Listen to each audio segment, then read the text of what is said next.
Salut les amis, j'espère que vous êtes en pleine forme. Dernière journée, imaginez, de cette fameuse année 2020. Dernière journée de la première année d'une nouvelle décennie. Et s'il y a un mot, évidemment, pour souligner cette année, c'est bien le mot COVID, hein? On l'a tellement entendu. Non seulement on l'a entendu, mais on l'a vécu toute l'année et c'est pas terminé. Mais je pense qu'il n'y a personne parmi vous qui m'écoutez qui va être déçu que l'année se termine aujourd'hui. Je vais laisser la chance aux gens de se connecter doucement et je vais tenter par le fait même juste de me joindre ici pour pouvoir voir les commentaires. Si vous êtes présent, m'envoyez un petit coucou, un petit bye-bye dans les commentaires. Évidemment, c'est toujours le fun d'avoir vos commentaires. Salut les amis. Et voilà. Vous savez, cette année, c'est une fin d'année pour moi qui est vraiment, vraiment différente. Totalement différente de toutes les autres années que j'ai vécues. Il y a 1 an exactement, j'étais au Mexique. Bonjour Nathalie. Je vais être obligé de faire la bascule entre mon cellulaire, Dominique qui est là. Salut Dominique. J'ai hâte de te reparler Dominique. Anna également, on a échangé ensemble. Bonjour Anna. Content que tu sois là. Puis Dominique d'ailleurs, Dominique Sigouin qui est présent, qui est un partenaire qui va participer à l'intérieur de mon programme spécifique à l'automobile. Je te salue mon ami, excellent travail que tu fais. Toi aussi Dominique, beaucoup de travail pour supporter le réseau de concessionnaires automobiles à faire la transition vers un modèle davantage axé sur les besoins de la clientèle en ligne. Félicitations. Charles, salut Charles à Montmagny, wow! Mario également, j'espère Mario, tu dois être dans le coin des cantons de l'Est, j'imagine, à ton chalet, 31, j'imagine que tu passes Noël, le jour de l'an, là-bas. Salut tout le monde. C'est le fun parce que là, je vois vos commentaires, mais je vois c'est qui est la personne, alors qu'à l'écran, avec le logiciel que j'utilise, je ne peux pas voir les noms. Donc, excellent. Écoutez, je disais que c'était une année vraiment spéciale parce que l'an passé, j'étais avec la famille au Mexique, dans un état d'âme complètement différent. On était en vacances pour 2 semaines. On arrivait d'Ottawa. On avait passé Noël à Ottawa. J'avais été également, pour la 2e année, j'étais allé à Saint-Benoît-du-Lac, au monastère, qui est vraiment une expérience que j'aurais aimé. Ça me manque d'ailleurs de ne pas l'avoir fait cette année. D'aller passer 3 nuits au monastère avec les moines, en introspection, à réfléchir, à replanifier l'année qui s'en venait. Sincèrement, si vous ne l'avez jamais fait ça, aller dans un monastère, dans le silence, c'est vraiment une expérience excessivement enrichissante. Je vous le conseille fortement. Et puis cette année, c'est complètement différent, puisque j'ai dû rentrer travailler lundi, mardi, mercredi, jeudi. Donc, cette année, je suis dans une autre bulle complètement différente. Évidemment, pourquoi je suis rentré travailler? D'un, je voulais être présent pour vous permettre de finir l'année en force avec pouvoir échanger avec vous. Également, parce que demain matin à 9h, c'est mon groupe de l'Académie de la productivité. Donc, je suis avec une 60aine de personnes demain matin de 9h à 11h où on va planifier. C'est un atelier où on prépare l'année 2021 en équipe, ensemble. Donc, c'est pas une conférence, c'est vraiment un atelier de travail.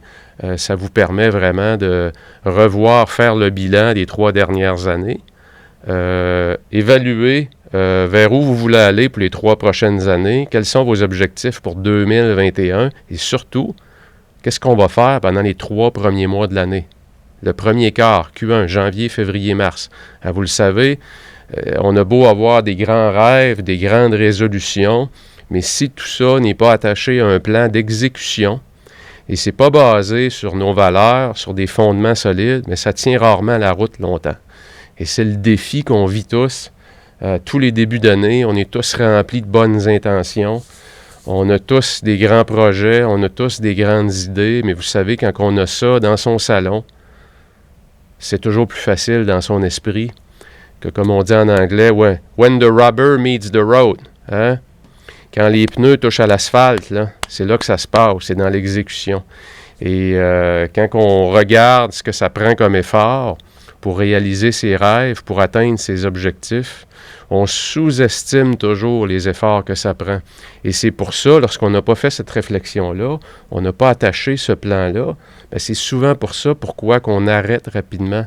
Parce qu'on se rend compte que dans les 2 premières semaines, c'est rare que l'aiguille des résultats va bouger. On se démotive et on finit par laisser tomber la résolution. Alors aujourd'hui, je veux vous parler, je veux lui donner une twist un petit peu différente à hier. Plutôt que vous parler de 5 erreurs qu'on fait, je veux vous parler de 5 stratégies que vous devez implanter pour vous permettre d'avoir un meilleur succès avec vos résolutions, avec vos objectifs. Évidemment, si vous voulez aller à un niveau plus haut, bien, inscrivez-vous sur mon site 48 heures par jour sous l'onglet dans le haut ADLP pour Académie de la productivité. Vous pouvez vous inscrire à l'atelier. L'atelier est ouvert jusqu'à minuit ce soir. À minuit ce soir, on ferme les portes. Et puis, demain matin, on est ensemble. Mais s'il y en a qui voudraient s'inscrire, c'est toujours le temps. Donc, sur mon site 48 heures par jour sous l'onglet dans le haut ADLP. Mais je veux vous donner quand même, pour ceux qui ne s'inscrivent pas, je pense qu'avec la session d'aujourd'hui et celle d'hier, que je vous encourage aussi à écouter, ça va vous donner quand même beaucoup d'outils pour vous assurer d'être en meilleure maîtrise de votre premier trimestre de l'année. Avant de me lancer tout de suite, je fais souvent des suggestions de lecture et je les fais souvent, la plupart du temps, je les fais toujours en fin de session live. Alors aujourd'hui, je vais vous les faire au début. La raison est simple, c'est que j'en ai plusieurs à vous donner. C'est la fin de l'année, c'est le début d'une nouvelle année. Donc, il y a des bonnes lectures qu'on doit absolument avoir. Et il y en a une que je suggère toujours, parce que selon moi, c'est un incontournable. Bien, c'est L'Alchimiste. L'Alchimiste de Paulo Coelho, qui est traduit dans plein de langues, français, anglais, espagnol, mandarin, allemand. Vous ne pouvez pas passer à côté de ce livre-là. C'est un des livres, d'ailleurs, sinon... le livre qui a été le plus vendu sur la planète. Là. Ça fait partie de ces livres-là. Vraiment. Et puis, ça a été d'ailleurs le premier livre de Paulo Coelho, il y a peut-être une trentaine d'années. Paulo Coelho, je crois, qui est un Brésilien ou un Argentin, un des deux. Et lorsqu'il a lancé son livre, évidemment, personne ne voulait le publier. Et puis, ça a pris 3 ans avant qu'il commence à avoir un peu plus de traction. Mais quand ça s'est mis à prendre de la traction, ça l'a grossi. Aujourd'hui, Paulo Coelho doit avoir écrit comme 40, 50 livres, si c'est pas plus. C'est un auteur connu sur la planète, dans tous les pays. Vraiment, vous ne pouvez pas passer à côté de L'Alchimiste. Je l'ai déjà mentionné, celui-là. Et les 3 premiers livres, vous allez voir, c'est des livres qui sont... J'appelle ça des livres de sagesse, puisque ça nourrit beaucoup l'âme, ça nourrit l'esprit, le mindset, d'avoir une bonne attitude positive.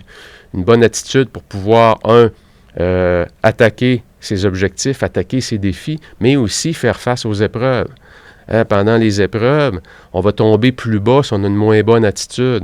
Mais si on a une attitude vis-à-vis de l'épreuve, de se poser la question, quelle est la leçon? Qu'est-ce que la vie m'envoie comme signal? Qu'est-ce que je dois apprendre? Soudainement, l'épreuve prend un sens nouveau. Bien, ces livres-là vous permettent justement de bâtir ça, de bâtir ce mindset-là de champion, de guerrier plus solide. Et c'est le livre de Marcus Aurelius, qui était empereur de Rome.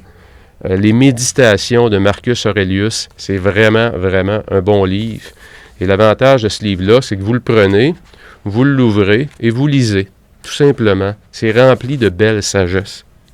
Il y en a un ici que je n'ai jamais partagé et je vais vous lire quelques passages. C'est le livre de Khalil Gibran, Le Prophète. Khalil Gibran, qui est un Libanais américain, qui écrit un livre absolument merveilleux, qui se lit facilement. Et laissez-moi vous lire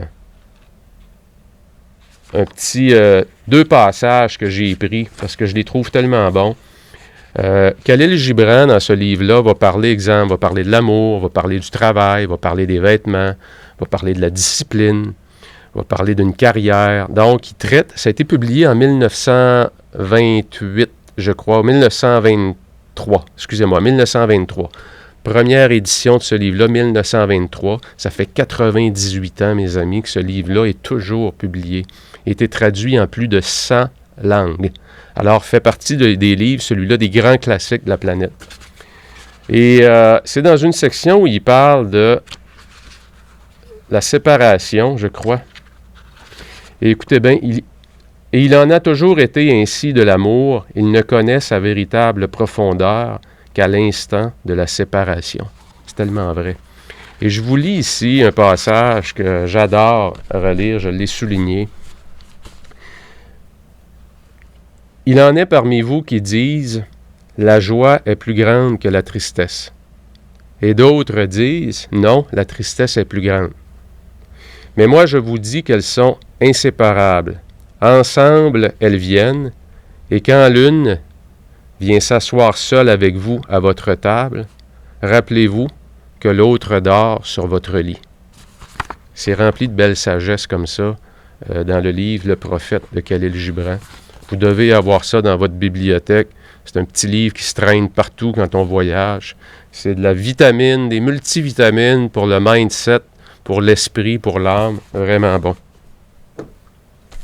Pour ceux qui adorent, évidemment, qui adorent ce qu'on appelle les lois du succès, qu'est-ce qui fait qu'il y a des gens qui réussissent plus que les autres? Pourquoi il y en a qui réussissent à accomplir davantage?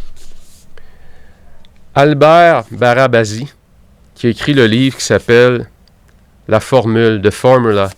Et c'est vraiment un livre qui se dévore, qui se lit très rapidement. Et ce livre-là, c'est écrit par un académicien, donc c'est un docteur en statistique. Et puis donc, c'est truffé d'études. Il a travaillé très fort pour faire ce livre-là. Donc, c'est basé sur la science. La statistique, l'actuariat. Vous allez adorer ce livre-là. Il est disponible sur Amazon. Je ne pense pas qu'il est traduit en français. Par contre, vous pourrez regarder. Je lis pratiquement tous mes livres sont en anglais parce que ça me donne accès aux lectures, évidemment, beaucoup plus rapidement et à une plus grande quantité de livres. Mais si vous lisez l'anglais, selon moi, c'est un des incontournables. Vous connaissez bien ce livre-là, vous en avez entendu parler, Stephen Covey, Les 7 habitudes de ceux qui réussissent tout ce qu'ils entreprennent. C'est un des grands classiques, mes amis. Il fait partie des livres qu'on peut relire une fois par année ou une fois ou 2 ans, et à chaque fois, on découvre quelque chose de nouveau. S'il y en a parmi vous qui sont dans la vente, qui sont à commission ou encore qui sont vraiment leur commerce ou leur business ou le travail qu'ils font, c'est de vendre. Il y a un excellent livre de Jack Daly qui est en anglais, c'est Hyper Sales Growth. Donc, comment est-ce qu'on fait pour avoir une croissance, une hyper-croissance de ses ventes? C'est rempli, c'est très pratique comme livre et ça se lit très vite. C'est pas très long comme livre. Et c'est truffé d'exemples concrets de services à la clientèle, de techniques de prospection, de techniques de vente, mais vraiment axé sur le bien-être du client. Donc vraiment, vous allez adorer lire ça. Vraiment bon pour ceux qui sont dans l'Académie de la productivité. Il y en a plusieurs qui ont eu la chance d'assister à la conférence de Mylène Paquette, Dépasser l'horizon. C'est un incontournable, selon moi. Mylène, qui a réussi quelque chose de surhumain, il faut l'avouer, c'est traverser à la rame l'Atlantique, une femme seule. C'est un exploit que très peu de gens ont réussi. Et elle l'a réussi dans des circonstances excessivement difficiles. Écoutez, sa conférence, pour ceux qui vont rentrer membre d'ailleurs de l'ADLP, de l'Académie de la productivité, vous avez accès à toutes les anciennes sessions. C'est dans votre espace client. Donc, vous allez pouvoir écouter la conférence de Mylène Paquette.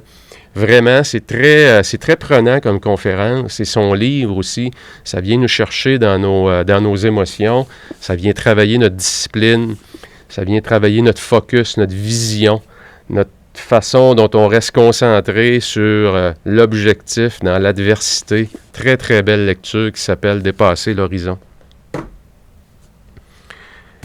J'en ai un petit dernier ici, deux livres.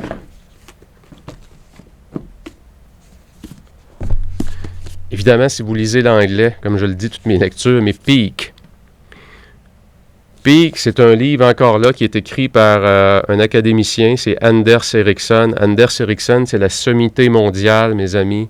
C'est la sommité mondiale dans comment est-ce qu'on fait pour devenir un génie. Regardez bien. Le premier livre qui est écrit, c'est le développement de l'expertise professionnelle. Comment est-ce qu'on devient un expert? C'est quoi les attributs? C'est quoi le processus pour y arriver? Donc, c'est une grosse brique parce que c'est très académique. Mais il y a beaucoup de techniques que j'applique dans l'Académie de la productivité qui sont basées sur ces recherches-là. Donc, c'est basé sur la science. Et dans son livre « Peak », dans le fond, c'est comment est-ce qu'on peut réussir à maîtriser à peu près n'importe quoi. Lorsqu'on prend la décision de le faire, ça fait partie de nos objectifs. Est-ce qu'il n'y a pas une recette pour y arriver? Le livre « Peak » va vous donner la recette. Donc, c'est vraiment un excellent livre qui date d'à peu près, je crois, une couple d'années. Donc, c'est assez récent comme livre. Un grand classique, selon moi, c'est la biographie. Regardez, c'est un gros livre, la biographie de Nelson Mandela, Long Walk to Freedom. Et c'est le genre de livre, ça, qui nous fait tellement, tellement réfléchir, hein, sur quand on a un objectif, pas juste un objectif d'un an, mais quand on parle de mission de vie. Mission de vie, c'est un objectif qui est à beaucoup plus long terme. Mais quelle marque je veux laisser dans la société? Qu'est-ce que je veux laisser comme héritage? C'est quoi le message que je veux que les gens se rappellent de moi quand je ne serai plus là? Ce livre-là va parler beaucoup à votre cœur, va parler beaucoup à la vision que vous avez, mais surtout la mission que vous avez. Parce que quand on a passé presque 30 ans en prison, et que pendant ces années-là, pendant 30 ans, on s'est préparé, parce que c'est ce qu'il disait. Lorsqu'on lui a demandé, Nelson Mandela, les journalistes lui ont demandé quand il est sorti, « Pourquoi tu as appris une deuxième langue? » Parce qu'il y a 2 langues en Afrique du Sud. Il leur a répondu, « I prepare. » Je me prépare. Pendant 30 ans, pendant qu'il était torturé psychologiquement, qui était sur une île un peu comme Alcatraz, mais dans la région de l'Afrique du Sud, il s'est préparé pendant 30 ans pour transformer son peuple, pour transformer sa société, pour donner de la liberté à un peuple opprimé. C'est un livre que vous devez lire, l'autobiographie de Nelson Mandela. Faites attention, il y a des biographies de Nelson Mandela et il y a l'autobiographie. C'est que ça a été écrit par un auteur, évidemment, mais c'est sur les paroles de Nelson Mandela. Donc, c'est pas quelqu'un d'externe qui a décidé d'écrire la vie de Nelson Mandela. Long Walk to Freedom. Une marche longue vers la liberté. Très, très beau livre.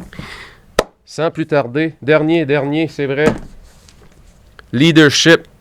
Ceux qui aiment le leadership, et je sais, je suis un passionné de leadership, je lis beaucoup sur le leadership, parce que pour moi, la productivité, c'est une des grandes marques aussi des bons leaders. Les bons leaders savent faire arriver les choses, savent tomber dans l'exécution au bon moment, mais les bons leaders aussi vont savoir comment se préparer. Oui, il faut tomber dans l'action, mais il faut aussi savoir les bonnes méthodes pour se préparer, sinon on se met à courir comme un hamster. John Maxwell, développer le leader à l'intérieur de vous. C'est un grand classique aussi. John Maxwell, vous pouvez le suivre, il est très actif en ligne sur les médias sociaux. Si vous comprenez l'anglais, évidemment, John Maxwell, selon moi, c'est le plus grand, c'est la sommité mondiale en termes de leadership. Il doit avoir écrit, John, pas loin de 50 livres. La plupart sont tous sur le leadership. Et je dois en avoir lu une 40aine pour vous dire comment est-ce que cet homme-là m'inspire. Son père était un pasteur, lui-même a été pasteur, donc il y a un bon fond, comme on dit. C'est le leadership abordé sous l'angle comment je vais servir mes employés, comment je vais enlever les obstacles qui empêchent les gens autour de moi de réussir. Et ça a eu une grande influence sur ma façon de gérer des équipes, ma façon de développer les équipes aussi. Beaucoup plus sur l'angle du service vis-à-vis de l'équipe, comme je le disais. Donc, qu'est-ce que je dois faire? Quel est mon rôle comme leader pour m'assurer que les gens qui me suivent et qui croient en moi, là, pour m'assurer qu'ils réussissent davantage, comment je vais développer leur potentiel, comment je vais enlever les obstacles. C'est ça le vrai rôle d'un leader qui devient un leader charismatique. Donc, ça parle beaucoup de ça sous cet angle-là. John Maxwell, à lire absolument. Je vois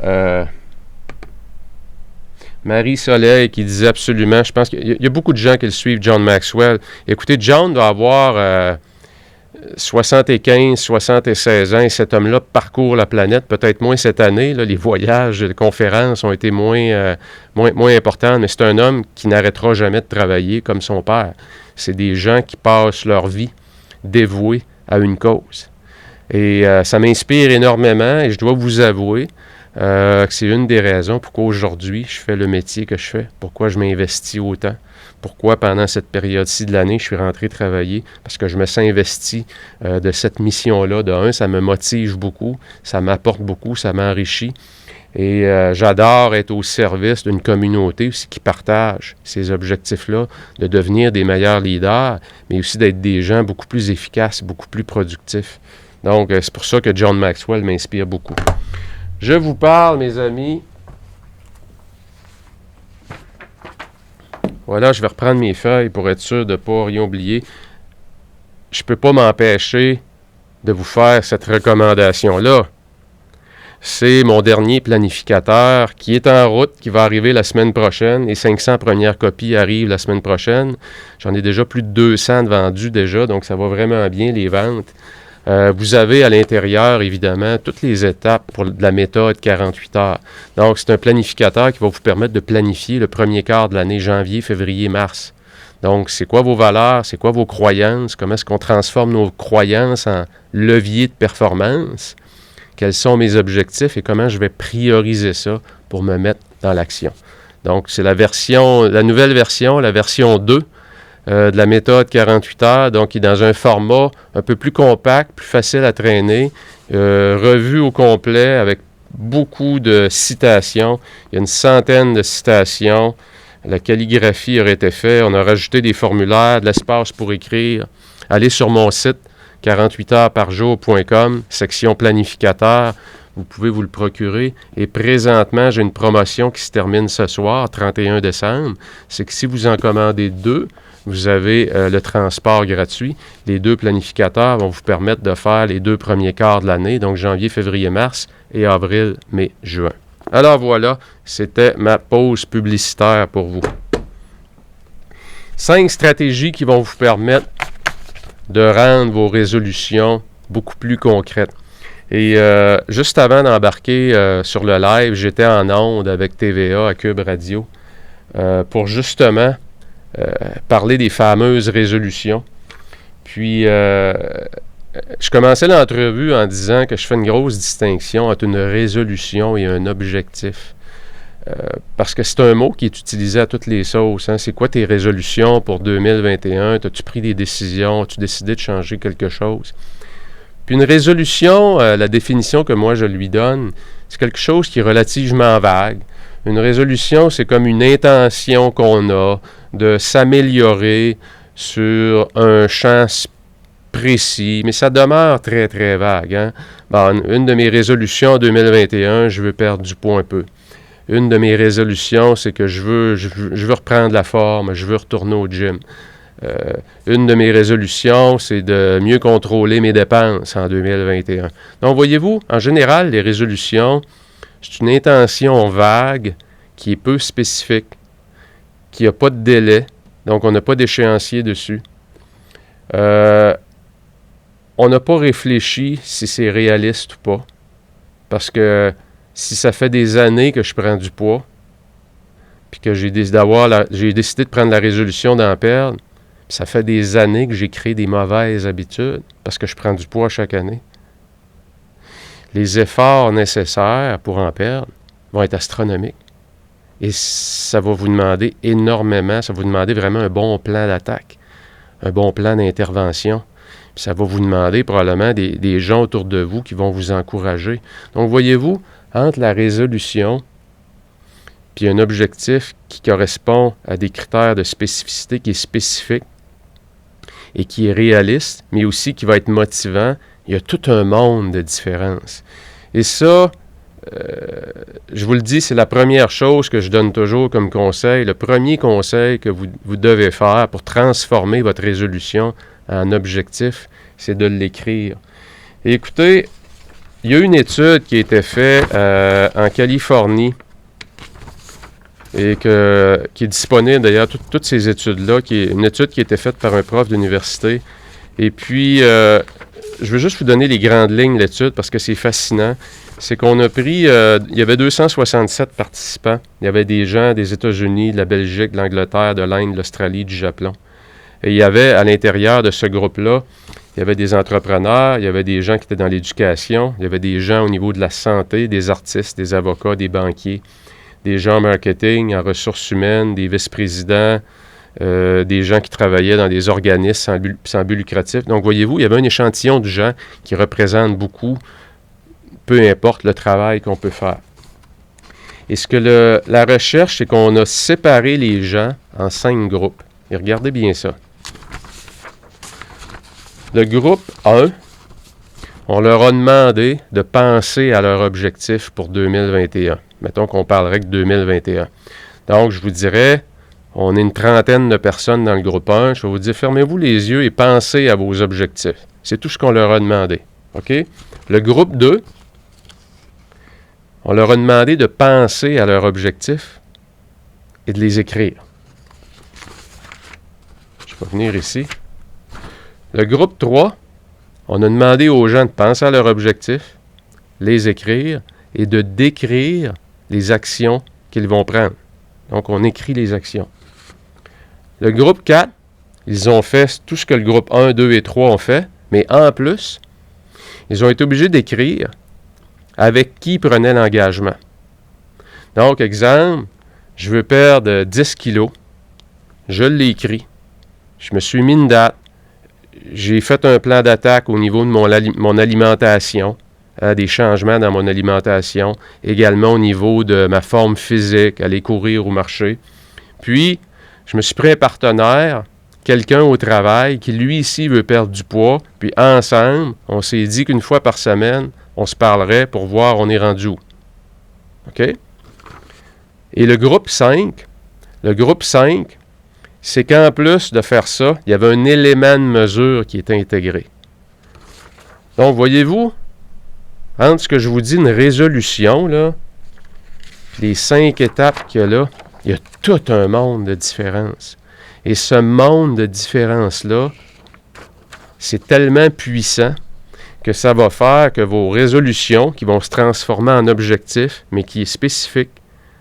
J'ai un partenaire de responsabilité qui est embarqué avec moi à travers ma mission. J'ai un échéancier. J'ai une façon de mesurer mon progrès. Puis au début, quand je veux perdre du poids, puis que la balance, elle ne bouge pas, puis après 2 semaines, elle n'a pas encore bougé beaucoup, je sais une chose, c'est que si mon partenaire avec qui j'ai décidé de relever ce défi-là, lui ici vit les mêmes choses, ça me rassure. Ça me garde motivé. Puis si lui, son aiguille, elle bouge, puis la mienne ne bouge pas, ça me permet de lui demander, qu'est-ce que tu fais? Qu'est-ce que tu fais que moi, je ne fais pas? Donc, voyez-vous, quand on se met à regarder une résolution du nouvel an, puis un objectif qui est écrit, qui est bien attaché, qui est bien ficelé, ça permet vraiment d'aller vraiment à un autre niveau. Ça permet de faire de vous une personne qui va se distinguer. Une personne, comme je dis souvent, qui est en avant du troupeau. Et qui est en avant du troupeau, pas parce qu'elle est meilleure, pas parce qu'elle est plus intelligente, parce qu'elle est mieux organisée, parce qu'elle a une méthode de travail, puis elle s'est mis des points d'ancrage, elle s'est donné tous les outils pour réussir. Donc, super étude intéressante qui confirme que les enseignements que je donne sont prouvés par la science. Et d'ailleurs, c'est pas moi qui ai inventé ça. Là. Ce que je vous dis là, je suis convaincu que vous l'entendez, puis vous vous dites tous, c'est vrai, il a raison, je le sais. La game ne se joue pas là. La game se joue jamais dans le savoir. C'est rare. Le savoir sans exécution, sans plan, ça vaut rien. Je sais juste qu'il y a une méthode. Mais si j'applique rien, je vais rester au même point de départ. Et c'est ça le problème des résolutions. C'est que c'est pas attaché sur un plan et c'est pas attaché sur quelque chose de spécifique. Donc, on n'est pas dans l'exécution. On est dans un monde de rêve, d'un monde d'euphorie, un monde de lunettes roses. Tout est beau, tout est facile, c'est simple. Je suis déjà en train d'être sur le toit du mont Everest, j'ai les yeux fermés, je me vois déjà là. Ah, que c'est beau, le ciel est beau. J'ai ma tank oxygène, il me reste encore 3 minutes pour admirer le paysage avant de redescendre. Ça a été facile, j'ai été en haut, c'est le fun, j'ai réussi mon objectif. C'est parce que dans la vraie vie, ça se passe pas de même. C'est pas mal plus dur que ça. C'est pour ça que ça prend un plan. C'est pour ça que ça prend un coach. C'est pour ça que ça prend des délais. Et ça prend des étapes, comme on dit, incrémentales. Ça prend des... On doit sectionner, on doit prendre son grand objectif et le découper en petites étapes pour demeurer motivé, pour arriver à bon port. Donc, les avoir par écrit, c'est le premier conseil que je vous donne. Et si vous faites juste les écrire, dites-vous une chose. Si vous dites, je ne me taperai pas tout le travail que Pat nous enseigne, c'est trop d'ouvrage, cette année, je ne veux pas embarquer là-dedans. Si vous faites juste les écrire, dites-vous une chose. Vous allez réussir plus en 2021 que tout le reste du troupeau. OK? Fait que c'est la grande leçon. Si vous faites la première étape, mais tant qu'à faire la première étape, et j'ouvre une parenthèse avant de finir ma phrase. Savez-vous quoi? C'est pas plus de travail réussir à haut niveau que réussir juste un petit peu. C'est pratiquement le même travail. Fait que si vous êtes pour vous mettre au travail, pour prendre un pad, prendre un bloc-notes, puis écrire vos objectifs, regardez la différence entre ça, puis à côté de l'objectif, sous l'objectif, mettre pourquoi je veux l'atteindre, mettre une date, quelle va être ma première étape que je vais faire, la première action que je vais poser, puis à qui je vais en parler, à qui je vais partager cet objectif-là. Ça va vous prendre 5 minutes de plus faire ça. Donc, la différence entre réussir à très haut niveau, carburer dans la haute performance, et juste se démarquer un peu de la moyenne, ce qui fait la différence partout. Regardez dans les sports, tous ceux qui réussissent à très très haut niveau, ils ont une chose en commun. Ils ont une grande discipline sur des choses de base. Donc, comme je le dis souvent, c'est pas si dur que ça, lire un livre. Hein? Mais lire 30 minutes par jour pendant 1 an, c'est dur. Parce que je vais avoir plein de raisons pour ne pas le faire à chaque jour. Et c'est là que la game se joue, mes amis. Donc, si vous êtes pour les écrire, et je vous encourage fortement à le faire, donnez-vous la chance d'écrire les autres étapes. OK, demain, d'ailleurs, dans la DLP, c'est ce qu'on fait.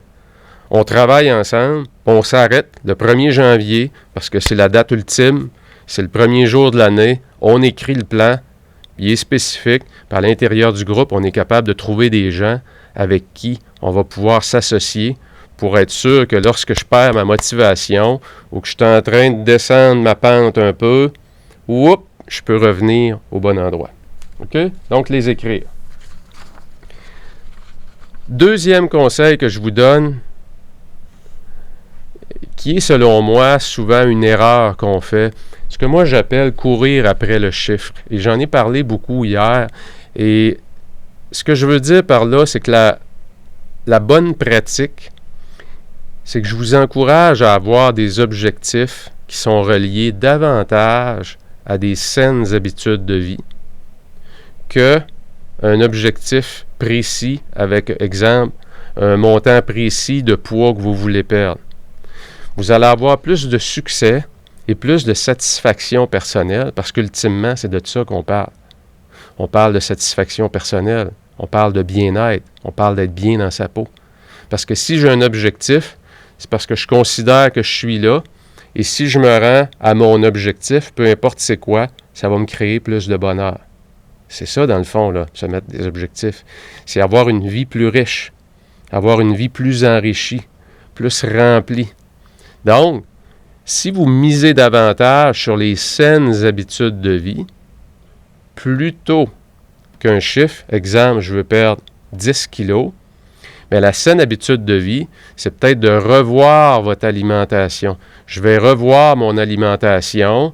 Dans le premier quart de l'année, je vais explorer 2 types de régimes différents. Je vais me donner la chance d'explorer qu'est-ce qu'il y a dans le marché. OK? De 2, je vais regarder c'est quoi les mauvaises habitudes que j'ai développées. Donc, la première portion de l'année, voyez-vous, je vais me mettre à travailler plutôt que courir après la perte de poids, puis là, me priver. Puis là, c'est dur, puis ça fait une semaine, puis là, je me pèse un peu, j'ai perdu un peu de poids, je continue encore. Mais vous le savez, ces méthodes-là ne durent jamais longtemps. On finit par les lâcher, ou lorsqu'on atteint notre objectif parce qu'on a eu assez de persévérance, puis de volonté pour le réussir, aussitôt qu'il est atteint, on est tellement content et heureux qu'on finit par perdre 80% des habitudes qu'on a développées. Donc, moi, je vous dis, en anglais, on dit « play the long game ». Regardez ça à plus long terme. Si vous voulez perdre du poids, puis ça fait des années, exemple, que vous en prenez un peu à chaque année, bien, voyez votre perte de poids sur un horizon plus long et donnez-vous la chance, dans le premier quart de l'année, de regarder c'est quoi vos mauvaises habitudes, puis qu'est-ce qui existe dans le marché. Qu'est-ce que je pourrais intégrer dans ma vie qui me permettrait d'augmenter ma qualité de vie et que j'aurais du plaisir à faire. Se priver, mes amis, là, ça ne dure pas longtemps parce qu'on n'est pas ici pour passer notre vie à être privé. On est sur la terre pour avoir du plaisir.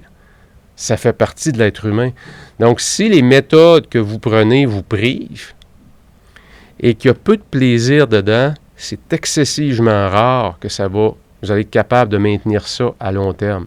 Donc, travaillez, c'est pour ça que quand je dis arrêtez de courir après le chiffre, regardez si vous avez un chiffre précis en tête ou encore c'est un événement. Exemple, je veux courir le demi-marathon cet été de Québec ou le demi-marathon de Montréal, qui est au mois de septembre, je veux courir le demi-marathon. Derrière le demi-marathon, c'est quoi les saines habitudes que je peux retrouver? Ça peut être d'aller courir 3 fois par semaine. Et là, soudainement, vous tombez dans un mode de vie.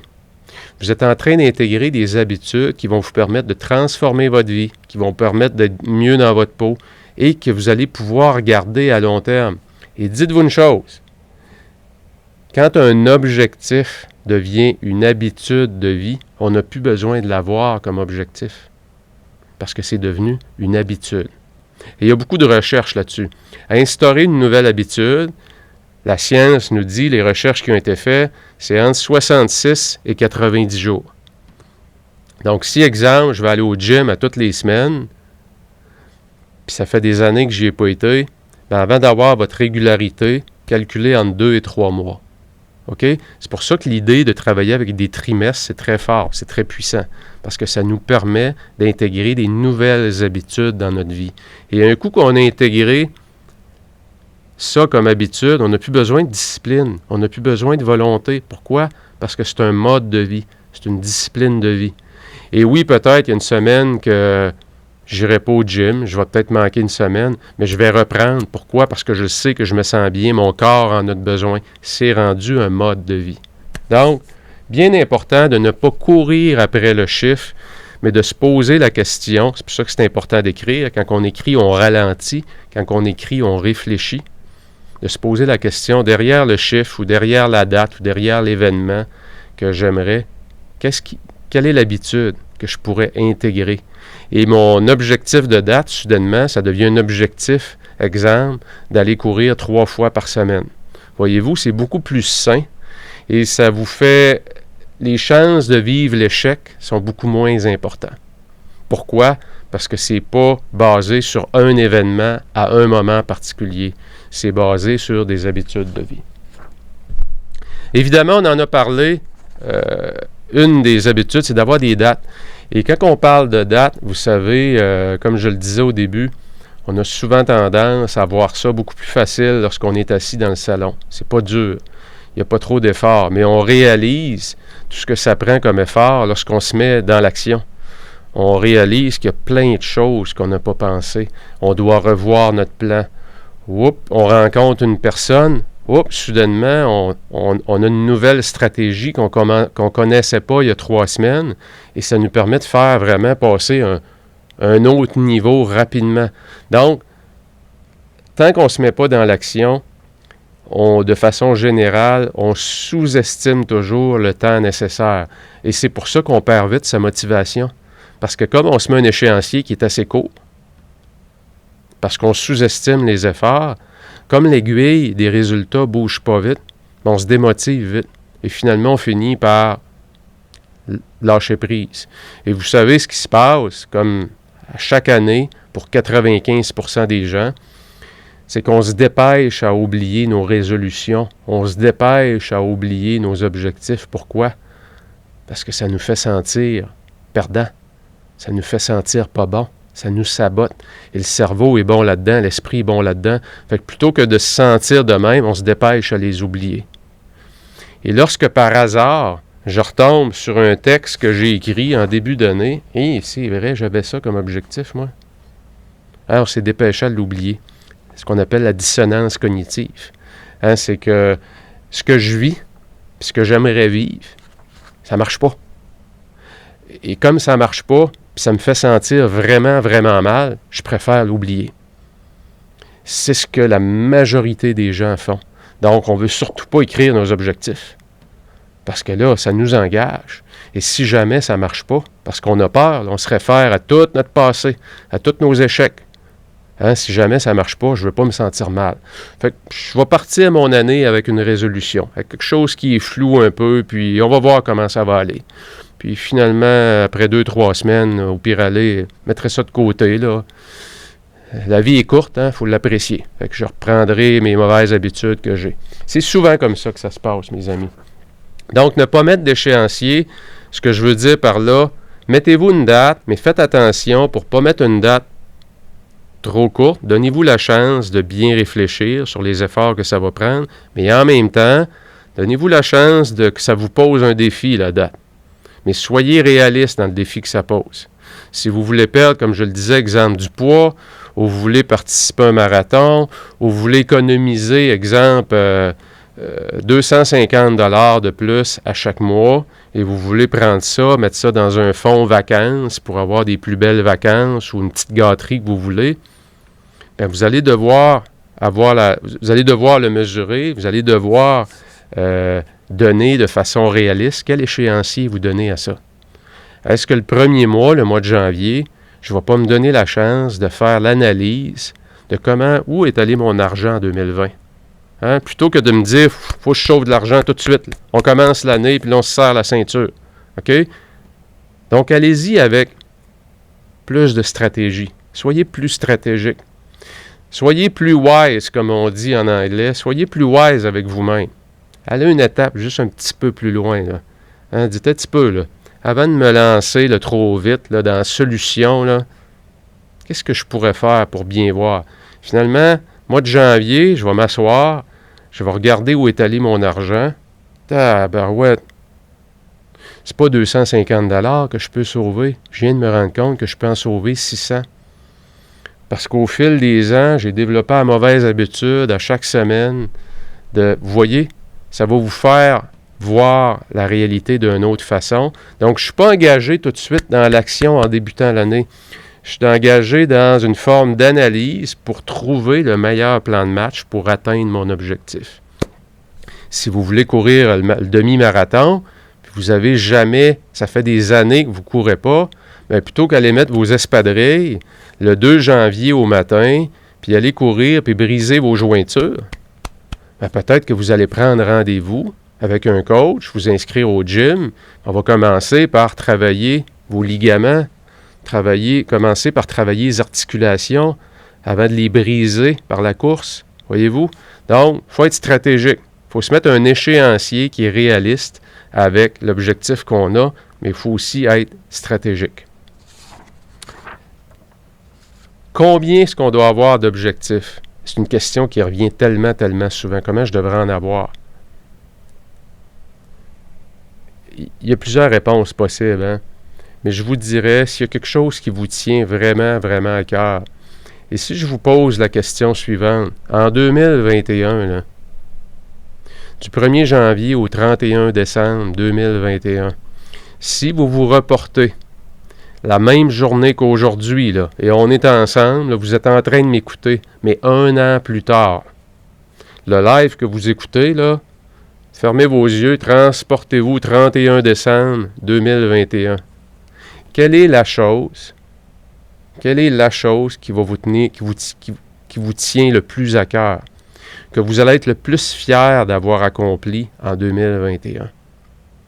Et c'est pas une question souvent qui est facile à répondre, parce que ça nous oblige à faire un choix. Pour certains, c'est clair rapidement, pour d'autres, ça nécessite une réflexion.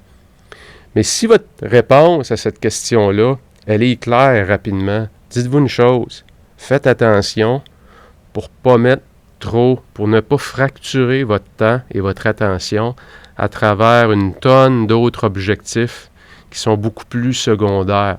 Donc, s'il y a quelque chose qui vous tient vraiment à cœur, prenez l'exemple de quelqu'un qui dit « Moi, en 2021, je veux écrire un livre.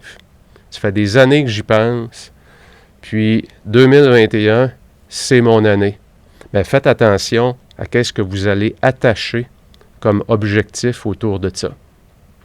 Parce que ça peut prendre tellement de votre temps, le reste autour, que finalement, votre objectif qui vous tient le plus à cœur, que vous n'avez jamais réalisé, vous ne le réaliserez pas plus. Parce que si vous n'avez pas développé l'habitude d'écrire régulièrement, ça va demander beaucoup d'efforts. Et il y a bien des fois que vous allez vous asseoir, vous allez avoir le syndrome de la page blanche. On ne sait pas quoi écrire, et là on se décourage. Ou encore, ça fait 2 jours que j'écris, mais c'est pas bon, je relis ça le lendemain, j'ai envie de mettre ça aux poubelles. Je perds ma motivation. Donc, voyez-vous, combien je vais avoir d'objectifs? S'il y en a un qui vous tient vraiment à cœur, assurez-vous que les efforts sont concentrés beaucoup sur celui-là. Mais le meilleur conseil que je peux vous donner là-dessus, n'ayez pas plus que 3 objectifs par trimestre. Donc, partez avec ce chiffre-là, 3 objectifs par trimestre, janvier, février, mars. Si, exemple, je veux courir le marathon ou le demi-marathon à l'été prochain, 2021, bien, janvier, février, mars, je vais avoir des étapes spécifiques à franchir pour me rapprocher du marathon. Donc, je vais peut-être prendre l'engagement d'aller au gym, prendre un entraîneur spécifique pour la course, commencer à magasiner les bons souliers pour le type de pied que j'ai, il y a différentes marques, il y a de la science dans les souliers aussi. Donc, voyez-vous, vous allez prendre votre focus, votre attention, vous allez le diriger vers quelque chose de précis. Donc, pas plus que 3 par trimestre. Je pense qu'avec ça, vous ne pouvez pas vous tromper. N'oubliez pas qu'il y a 6 grandes catégories d'objectifs. Et souvent, en début d'année, il y a beaucoup de gens qui ont des objectifs pour la santé, c'est-à-dire leur poids. Mais la santé, c'en est un. Quand on parle de santé, on parle d'alimentation et on parle de forme physique. Donc, il y a la santé, il y a les finances, il y a la carrière ou le business, il y a mes relations, il y a mon développement personnel et il y a mon style de vie. Et dans le style de vie, ça peut être 2021, ça fait des années qu'on économise, 2021, on déménage. On a pris la décision ensemble, on commence à magasiner les maisons demain. Demain matin, c'est le 1er janvier, on va sur Remax, on va sur... je me rappelle pas le nom du site sur lequel il y a toutes les agences, là, peu importe. On magasine ça, on commence notre magasinage, on établit nos critères. Ça n'a pas été fait. Donc, voyez-vous, il faut se mettre dans l'action, mais il faut aussi pas trop en avoir. Donc, il faut avoir un nombre de 3. Avec 3, vous ne pouvez pas vous tromper. Mais vous pouvez en avoir moins. Vous pouvez en avoir juste un dans le premier trimestre, un objectif. Parce que vous venez d'évaluer que ça va vous prendre tout votre effort, toute votre volonté, puis toute votre discipline. Et cet objectif-là, vous ne voulez pas le manquer. Donc, c'est pour ça que quand je dis que c'est une réponse avec laquelle il faut faire attention, c'est que ça dépend, pour vous, qu'est-ce qui vous tient le plus à cœur. Donc, j'ai parlé, comme je le mentionnais hier, dans les 2-3 dernières semaines, j'ai parlé à énormément de gens qui font partie de l'Académie de la productivité, mais également qui sont dans mon autre programme, qui est le leadership stratégique spécifique au secteur de l'automobile. Et il y a des gens, c'est drôle, parce que qui savent déjà, en 2021, qu'est-ce qu'ils veulent accomplir, c'est quoi le top 3, c'est quoi les 3 objectifs. Et il y en a d'autres qui n'ont aucune idée, qui ont de la difficulté même à voir dans 3 ans, je vais être où. Je ne le sais pas. C'est flou. C'est tellement flou. Donc, voyez-vous, c'est pour ça que, en ne vous parlant pas, je ne sais pas à quelle étape vous êtes, mais donnez-vous la chance, selon votre niveau. Si c'est clair, très, très clair, c'est limpide, et ça vous crée beaucoup d'énergie, beaucoup de bonheur de savoir que vous allez travailler là-dessus, tant mieux. Sinon, si c'est moins clair, bien, donnez-vous la chance de réfléchir. Donnez-vous la chance de vous créer de l'espace dans votre agenda pour mieux réfléchir à votre futur. Puis peut-être que pendant le premier trimestre de l'année, un de vos objectifs, ça va être de créer de l'espace à chaque semaine dans mon agenda. Je me mets 2 heures par semaine pour réfléchir à mon avenir. Votre avenir, ça vaut cher, c'est votre vie. Et prendre 3 mois pour planifier les 20 prochaines années, c'est pas cher à payer, mes amis. Donc, donnez-vous la chance aussi de prendre du recul. Donnez-vous la chance de réfléchir. Faites attention pour ne pas tomber trop vite dans l'exécution. Souvent, c'est ça. Les résolutions, ça nous pousse toujours, souvent, rapidement dans le comment. Comment je vais y arriver, puis tout de suite, je vais sauter dans l'exécution sans avoir pris le temps d'être stratégique, sans avoir pris le temps d'évaluer les efforts, sans avoir pris le temps pourquoi je veux ça. Est-ce que ça tient sur du solide ou je veux ça pour les autres? Je veux ça pour mes enfants ou je veux ça pour mes collègues de travail. Mais moi, sincèrement, fondamentalement, en dedans de moi, je pense que c'est pas une bonne décision. C'est pas une bonne décision parce que c'est pas pour moi que je le fais. Donc, prenez le temps. Prenez le temps, mes amis. Le feu n'est pas pogné. On commence le 1er janvier demain matin et on a un beau trimestre, janvier, février, mars, pour se donner la chance de réfléchir et prendre des bonnes décisions qui vont maintenir, qui vont augmenter votre qualité de vie à long terme. Dernier point, avoir un élément de mesure, c'est tellement, tellement important.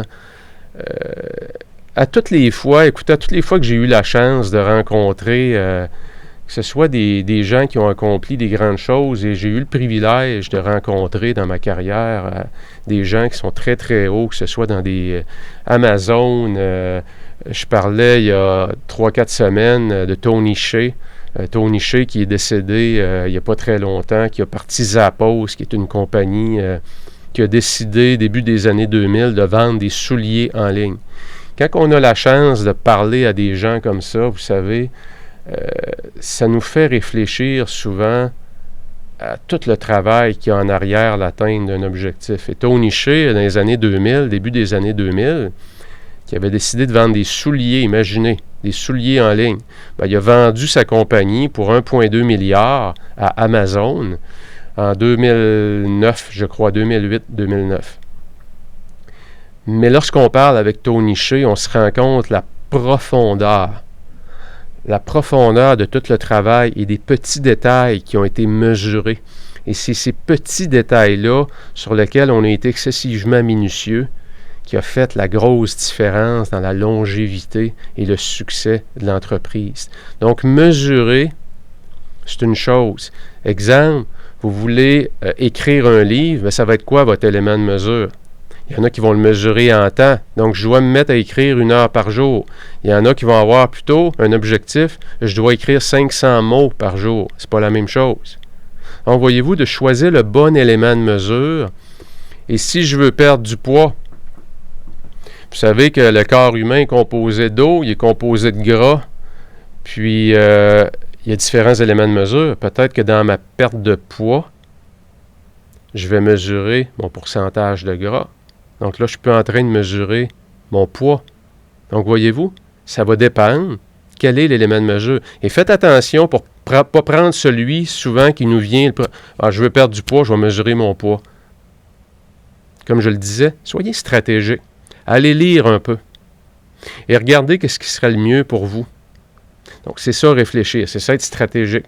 Avant de mettre un chiffre, avant de mettre un événement, qu'est-ce qui me motive? Pourquoi je veux le faire? Et quelle est l'habitude qui se cache derrière cet événement-là? Dans le fond, derrière le marathon, ce que j'aimerais, c'est que j'aimerais avoir l'habitude de m'entraîner régulièrement. Parce qu'à toutes les fois où je me suis entraîné régulièrement, là, je me sentais bien. Je me levais le matin, j'arrivais de mon entraînement. Je sais pas, je marchais au travail, là, puis je sentais que les gens me regardaient, puis ils voyaient que je dégageais une énergie comme je dégage pas. J'ai les épaules plus comme ça quand je m'entraîne pas. Puis quand je reviens de mon entraînement, je sais pas, j'ai un sourire, je dégage l'énergie, je suis radieux, je suis radieuse. Donc voyez-vous, c'est ça. C'est ça, aller chercher un peu plus derrière vos objectifs, derrière vos résolutions. Qu'est-ce qui se cache?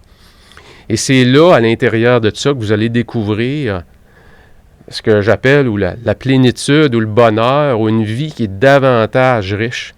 Votre quotidien est beaucoup plus enrichi. Pourquoi? Parce que vous tombez en amour avec le processus. C'est le processus qui vous rend heureux. C'est pas le top de l'Everest. C'est pas la date du marathon qui vous rend heureux. Ça se sur le Sunday. C'est l'habitude que vous avez développée. C'est comment vous vous sentez à chaque jour quand vous pratiquez cette habitude-là qui fait que vous avez une vie beaucoup, beaucoup plus riche. OK? Donc, prendre le bon élément de mesure. Alors, je vais juste passer à travers vos commentaires rapidement. Je vais prendre mon téléphone ici parce que je peux voir les noms. Dave qui est là, Valestin qui est là, des gens qui sont dans l'Académie de la productivité. Être patient est important aussi, Mario. Tu as tellement raison, Mario. Être patient, ça fait appel à de la discipline, ça fait appel à de la patience. Être patient, oui, c'est vrai que ça fait appel à de la patience, être patient, hein? Mais ça fait appel à de la volonté.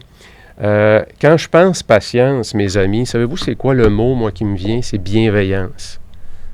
Patience, ça me fait penser à bienveillance, parce que souvent, on tombe tous dans le piège, surtout quand on a de la graine de performeur, puis qu'on veut performer, puis qu'on manque de patience, on est rapide pour se saboter.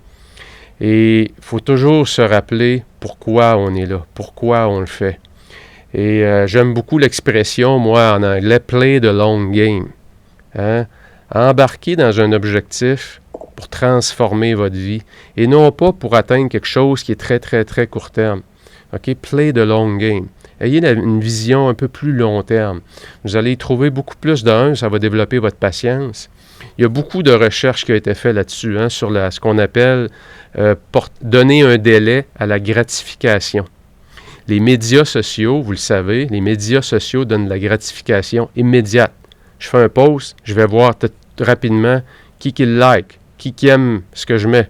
Ah, j'ai pas eu beaucoup de likes. Donc, voyez-vous, ça, c'est de la gratification immédiate. Et les gens qui réussissent à très, très haut niveau, c'est des gens qui ont la patience d'avoir la récompense beaucoup plus loin dans le temps, beaucoup plus dans le futur. Et ces gens-là qui restent concentrés sur leur objectif, sur leurs saines habitudes, sur leur mode de vie, et qui, comme on le dit, qui play the long game, c'est ces gens-là qui réussissent toujours à atteindre d'autres niveaux de performance qu'on se demande souvent s'ils ne sont pas nés avec un talent quelconque. La réponse, c'est non. Et Anders Ericsson, le livre que je vous donnais, la recherche est claire. Si vous pensez que ceux qui réussissent à des niveaux exceptionnels, ils sont tombés dans une potion magique puis qui ont des talents exceptionnels, c'est totalement faux. C'est totalement faux. C'est pas relié à ça. Et c'est pour ça que ce que vous voulez changer, il est accessible. C'est pour ça que si vous avez des objectifs très, très, très ambitieux, c'est possible de les atteindre. C'est tout à fait possible. Ça va vous demander une bonne méthode, beaucoup de discipline, beaucoup de patience, mais c'est tout à fait possible. Colonel Sanders, je le prends souvent en exemple, il avait 64 ans. Quand finalement, il a pogné à twist, il a développé la bonne recette, puis il a décidé qu'il ne lâchait pas le morceau. Il ne lâchait pas la cuisse de poulet, le colonel. Là. Il la gardait comme faux. Là. Il était comme un chien, là, qui était comme un pitbull. Il était bien mordu dans la cuisse de poulet. Puis il avait décidé, parce qu'il était patient, il était discipliné. C'était à 64 ans, avant qu'il décolle ça, avec la bonne recette. Donc, voyez-vous, L'âge n'a pas rapport. Tout se passe ici. Si moi, qui a 55 ans, je me donne 20 ans, dans 20 ans, je me vois déjà parcourir la planète, comme John Maxwell. Dans 20 ans, là, avoir 75 ans. 75 ans, je me vois en pleine forme. Je vais faire mon jogging encore, je vais aller au gym, je vais être radieux, je vais avoir ma belle énergie. Je le visualise déjà, mais je vais avoir 75 ans. Je vais être plus ridé, probablement, à moins que la science ait développé quelque chose de spécial contre ça, mais peu importe. Voyez-vous? Donc, il n'y a pas d'âge, il n'y a pas de limite. Évidemment, quand on dit que ça soit réaliste, si vous voulez être premier ministre du Canada, vous n'avez jamais fait de politique de votre vie, ben, si vous êtes jeune, parfait, c'est réaliste. Mais si vous avez 60 ans, vous voulez être premier ministre du Canada, personne ne vous connaît, peut-être penser à d'autres choses, là. Voyez-vous? Mais en général, là, ne vous mettez pas de barrière avec vos objectifs. Donnez-vous la chance de rêver. Donnez-vous la chance d'avoir des objectifs ambitieux. C'est après qu'il faut être stratégique. Il faut être stratégique, il faut prendre les bonnes décisions, avoir le bon plan de match. Mais vous pouvez rêver en masse, vous pouvez en avoir des gros objectifs. Il n'y en a pas de problème avec ça. En 10 ans, il s'en passe des affaires. Donc, peu importe l'âge que vous avez, dans 10 ans, il peut se passer énormément de choses. Quand on regarde, d'ailleurs, si on se reporte 3 ans en arrière, 1er janvier 2018, et regardez aujourd'hui, mettons qu'on est 1er janvier 2021, 3 ans, là, où était votre santé? Où était votre carrière? Où étaient vos relations? Style de vie? Avez-vous déménagé? Avez-vous quelque chose qui a changé beaucoup? Vous allez voir qu'en 3 ans, là, c'est incroyable comment ça peut changer. C'est incroyable comme votre vie est peut-être dans un autre univers complètement différent. Donc, imaginez juste dans 3 ans, si vous avez une bonne méthode, puis vous avez un bon plan de match, puis des bons objectifs, je peux vous dire, si le dernier 3 ans, vous pensez que c'est passé beaucoup de choses, dites-vous une chose, le prochain 3 ans, il peut probablement se passer ce qui s'est passé dans vos 10 dernières années. Parce que vous avez une bonne méthode, vous êtes bien accompagné, vous vous êtes donné les outils pour réussir. Alors voilà, mes amis, je vous invite à vous inscrire. Les portes ferment ce soir à minuit à l'Académie de la productivité. Demain matin, de 9h à 11h, on est ensemble, une gang de crinqués, comme on dit. Je ne sais pas comment vous dites ça en France, mais des crinqués, des gens hyper motivés qui, le premier jour de l'année, ils font quoi? Travaillent pendant 2 heures. Ils préparent leur année pour matérialiser leur vision le premier jour de l'année. C'est un signal puissant qui est lancé. Parce que c'est pas tout le monde qui veut se donner la peine de s'arrêter le premier jour, quand on est en famille, se prendre 2 heures, s'isoler un peu et faire le travail qu'il faut pour démarrer l'année sur les chapeaux de roue. C'est pas tout le monde. C'est pas pour tout le monde non plus. Mais s'il y a quelque chose en dedans de vous qui vous dit « Sais-tu quoi? Je veux me donner la chance », bien allez sur mon site 48 heures par jour sur l'onglet ADLP, Académie de la productivité. Vous pouvez vous inscrire en ligne directement. Vous pouvez vous inscrire juste pour l'atelier pour un seul mois. Ça va vous donner à l'atelier de demain matin. Ça va vous donner également, accès également à l'atelier de mi-parcours qui est le 15 janvier. Donc déjà le 15 janvier, je suis derrière vous pour voir comment ça va. Comment ça va le plan de match. On est-tu dans la bonne direction? La gang, je vous souhaite un beau 31. On est probablement tous confinés, entre guillemets. On n'est pas en grande famille. Heureusement, les technologies aujourd'hui nous permettent de se réunir quand même si on est seul dans nos foyers. On peut être avec plein de gens autour de nous puis avoir autant de plaisir. Je préfère toujours regarder la vie de ce côté-là plutôt que de se dire que l'année passée, on était en groupe puis cette année, ben, c'est plate, on est tout seul. Cette année, on a la chance de mieux maîtriser les technologies, d'être avec bien plus de monde. Cette année, peut-être aussi. À vous de choisir comment vous voulez le passer. Alors, je vais juste un petit coup d'œil. Anna, ça me fait plaisir, hein? Évidemment, je sais que tu vas être là demain parce que tu t'es inscrit, je crois. Ou tu as pris la décision de t'inscrire pendant le live. Lisa, Ça fait vraiment réfléchir. Merci. Ça donne une nouvelle méthode pour se motiver et aimer davantage la vie. J'aime beaucoup ta dernière phrase, Lisa. Aimer davantage la vie. Parce qu'ultimement, vous savez, c'est de ça qu'on parle. Hein? Quand on ramène ça vraiment à l'essentiel, là, c'est d'être davantage heureux à chaque jour. Parce que si l'écart entre où on est et ce qu'on désire atteindre, il est toujours là, c'est qu'on court toujours après le bonheur. C'est pour ça que c'est si important de tomber en amour avec le processus. Pourquoi?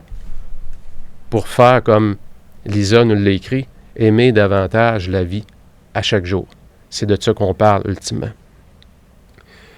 Je regarde mes messages. Vicky qui est là, je te salue Vicky. Écoutez les amis, ça va, je vais passer un bel après-midi. C'est moi qui est chef pour le souper ce soir. J'allume le Big Green Egg, le barbecue, même si on est le 31 décembre, parce que j'adore le poulet grillé à la portugaise sur le barbecue. C'est un de mes repas favoris. Et la senteur du charbon de bois avec le poulet qui cuit, c'est quelque chose qui me procure tellement, tellement de bonheur.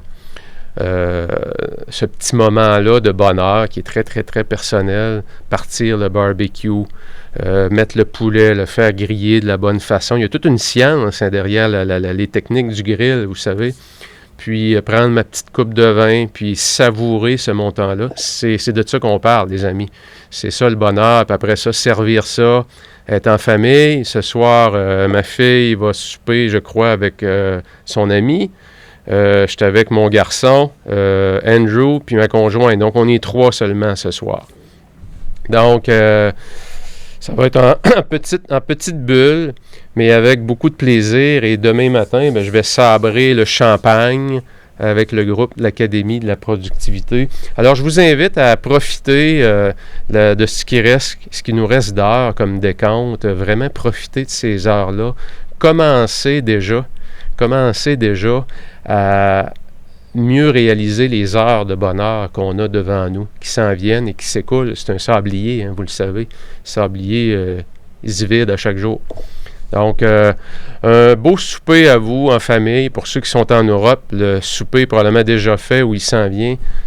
Beaucoup de bonheur.